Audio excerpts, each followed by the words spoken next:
Today, we're going to show you a little bit of off-roading with the Honda Ridgeline like this.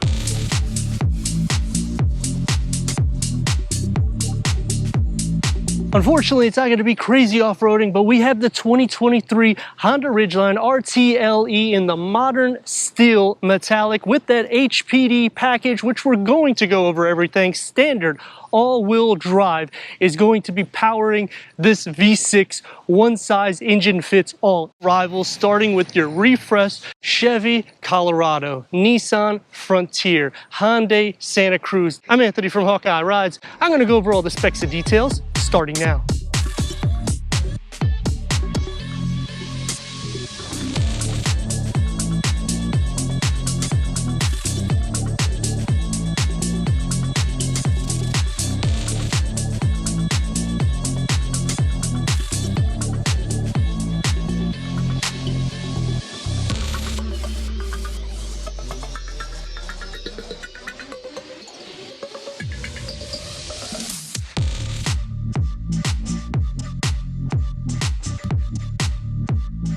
The Honda Ridgeline rtl-e HPD, take two.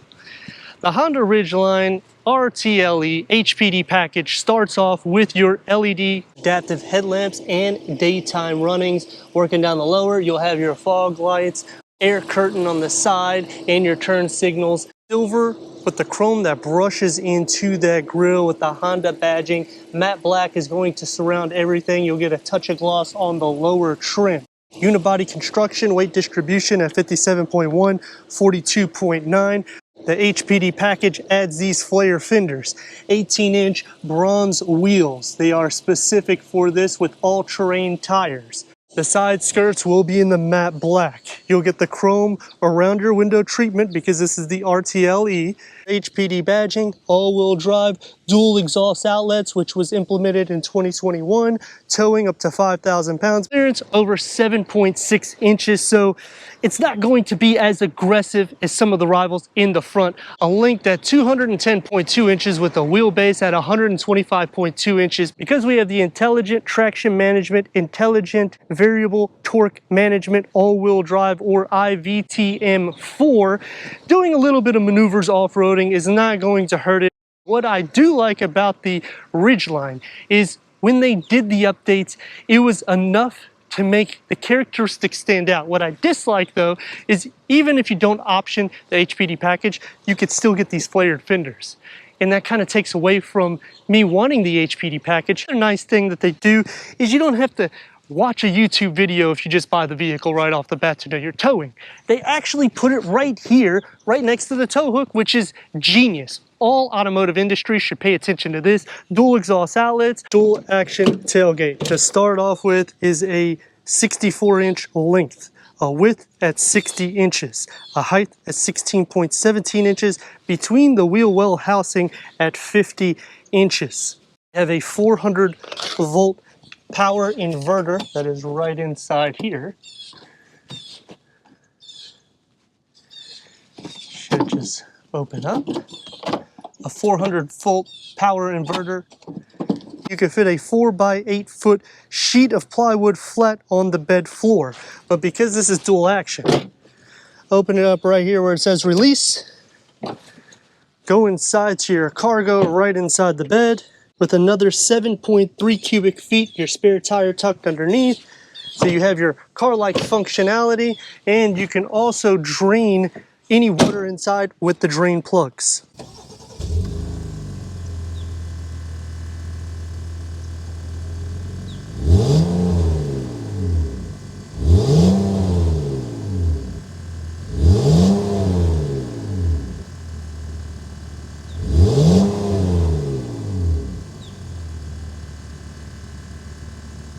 The modern steel, the bronze wheels, HPD, it just gives a nice exterior appearance, especially with flared out fenders. Back in the performance with a 3.5 liter VTEC V6. 280 horsepower is coming out of this with 262 pound-feet of torque that's paired to a 9-speed automatic transmission with shift-by-wire. achieving 18 to 24 mpgs. That's good for a 0 to 60 under 7 seconds with a quarter mile in the mid 15 seconds. You're obviously not buying this car for that type of performance, but as you saw through part of this review, you can do some light maneuvers off-roading. It's not going to be a powerhouse, I would say like a Toyota Tacoma or even the new Chevy Colorado. However, it will beat the Santa Cruz.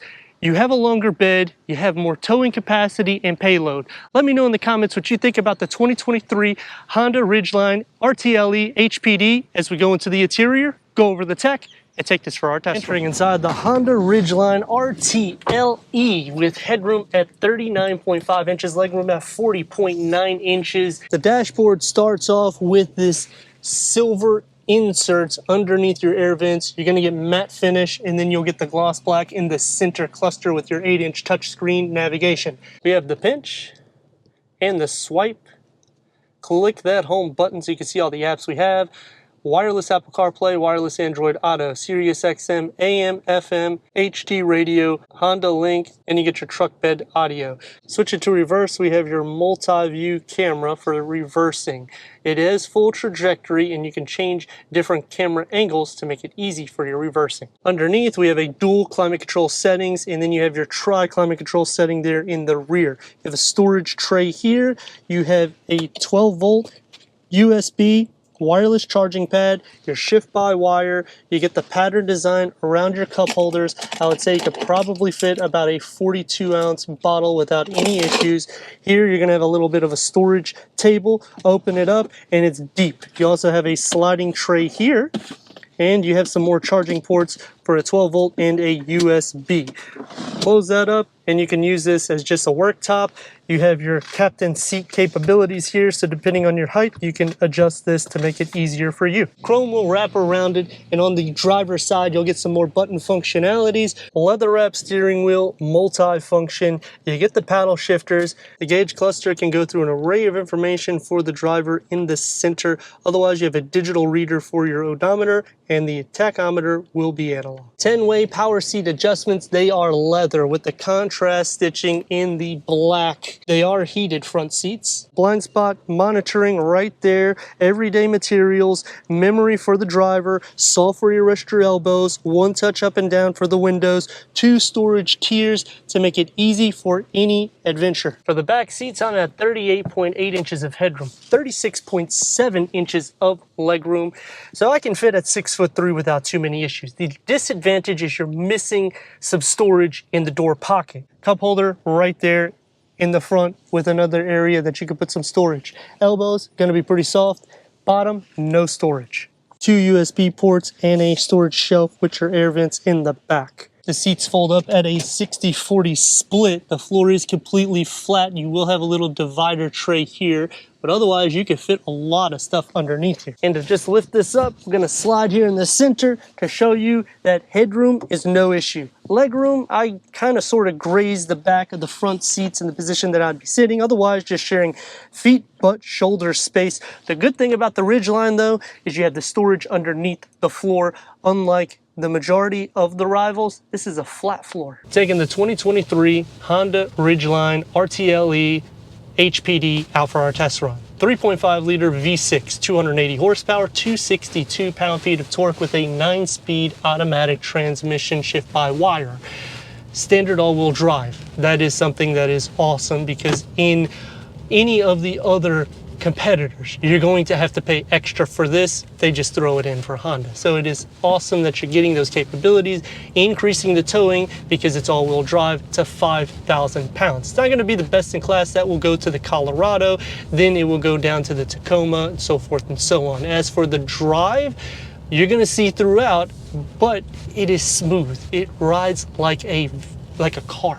So if you're trying to get an everyday use pickup truck, in the sense of I don't have to alter because I have all-terrain tires or sacrifice in the drive, this is something that just ticks that box. In the front, you have a smaller hood. This is the same powertrain as the minivan, as the Pilot and the Passport. So obviously the engine is sound. They throw it in pretty much everything.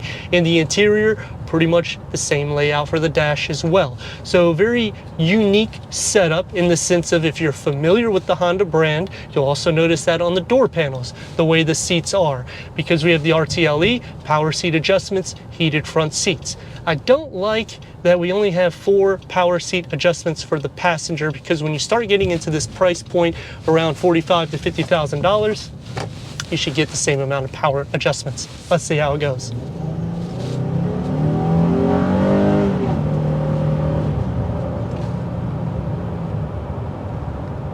As it gets up to speed, some road noise, we have flared out fenders. You're gonna expect that, but it's pretty smooth. Give her a little go and you'll see some maneuverability.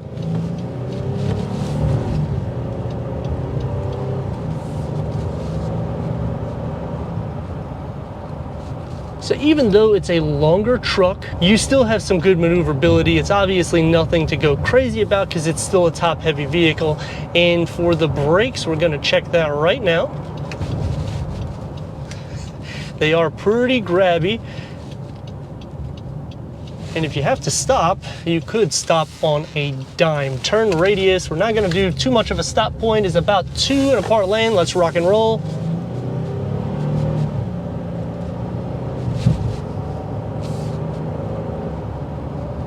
I mean, you still have a bit of a rugged feel when you go over any imperfections in the road. Now, there is 3 things I like and 3 things that I dislike. Is anything more than that, I'd be buying this HPD. The 3 things that I like about the vehicle has to start off with, even though there's a disadvantage, you get a steal of a deal in the sense of getting that package. I don't like that you can get the flared fenders without having the package, but when you option the package, it's under $3,000. You get wheels, fender flares, you get badging, you get decals on the side.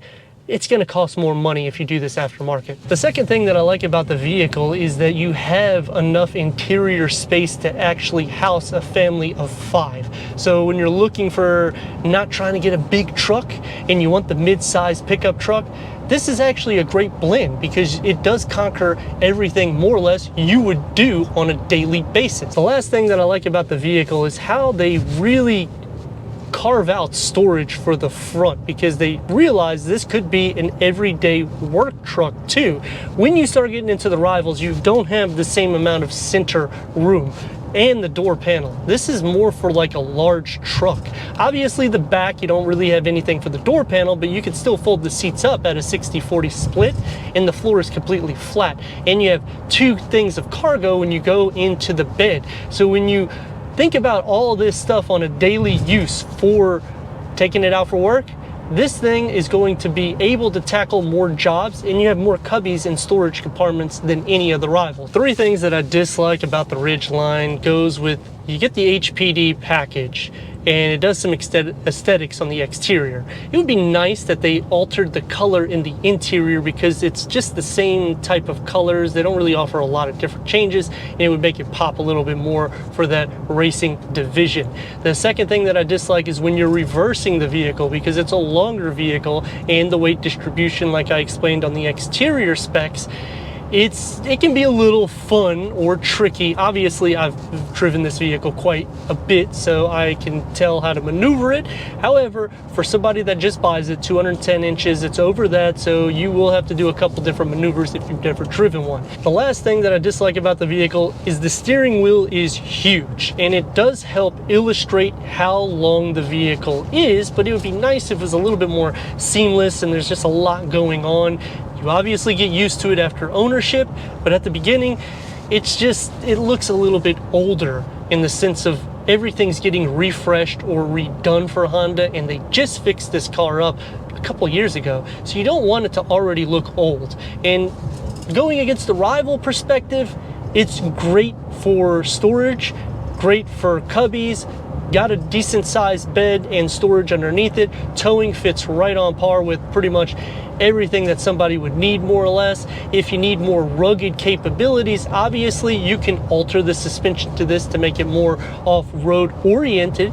But I mean, as a package that it sits, it's great. You get good MPGs, V6 engine, it's pretty solid with power, and it's for a daily use vehicle. Which one's the best? The Chevy Colorado, full redesign. Toyota Tacoma, it's pretty old. They haven't done anything to it. Nissan Frontier, it was also a redesign. So pretty much everything is almost new except for the Toyota. Even the Hyundai Santa Cruz, all new vehicle. So if it's me looking for what's the best way to go, I would say get the rtl-e. So you get your navigation, you get your Apple CarPlay, Android Auto, wirelessly, power seat adjustments. You have the towing because it's standard all-wheel drive, and it's a total package. I'd like to thank Regal Honda for giving us this car for our car review. If you're a subscriber, thank you for being part of the Hawkeye community. If not, you need to click the subscribe button. The next video, watch it so you can see different comparisons. Click a like and leave a comment. Check out the merchandise and everything we do here at Hawkeye Rides.